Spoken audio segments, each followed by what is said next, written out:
19 April থেকে অর্থ উপদেষ্টার 10 দিনের যুক্তরাষ্ট্র সফরকালে আইএমএফ সহ কয়েকটি উন্নয়ন সহযোগী সংস্থার সাথে দেশের বাজেট সহায়তা নিয়ে আলোচনার পাশাপাশি বিশ্বব্যাংকের সাথে দুটি চুক্তি হতে পারে। বৃহস্পতিবার বিকেলে সচিবালয়ে অর্থনৈতিক বিষয় ও সরকারি ক্রয় সংক্রান্ত উপদেষ্টা পরিষদ কমিটির সভা শেষে এসব বলেন অর্থ উপদেষ্টা ডক্টর সালেউদ্দিন আহমেদ। এছাড়া যুক্তরাষ্ট্রের সাথে বাণিজ্য ঘাটতি কমাতে জ্বালানি সহ বেশ কিছু খাতে পণ্য আমদানি বাড়ানোর পাশাপাশি আলোচনার মাধ্যমে শুল্ক কমানোর উদ্যোগ নেওয়া হচ্ছে বলেও জানান তিনি।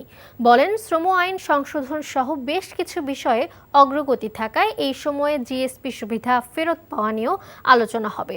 রাশিয়ার ওপর নিষেধাজ্ঞা থাকায় রূপপুর পারমাণবিক প্রকল্পের কিস্তি পরিশোধ এবং যুক্তরাষ্ট্রের সাথে ব্যবসা বাণিজ্য বাড়ানো নিয়ে আলোচনা হবে বলে জানান ডক্টর সালাউদ্দিন। আমাদের কতগুলো বাজেট সাপোর্টের ইস্যু আছে, আর কতগুলো প্রজেক্ট ওরিয়েন্টেড ইস্যু আছে। ওয়ার্ল্ড ব্যাংক আছে, এডিবি আছে, আইএমএফ আছে, অপেক ফান্ড আছে, সেগুলো নিয়ে আলাপ করব।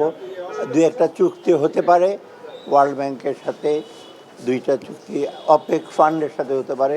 অতএব এইগুলো হলো অর্থায়নের ব্যাপার। আমরা যদি ওদের এনার্জি আনতে চাই, তা আমরা যদি আরও ক্যাপিটাল মেশিনারি ওখান থেকে আসে, ওদের ওখান থেকে আমরা ইম্পোর্ট করলেই তো গ্যাপটা কমবে।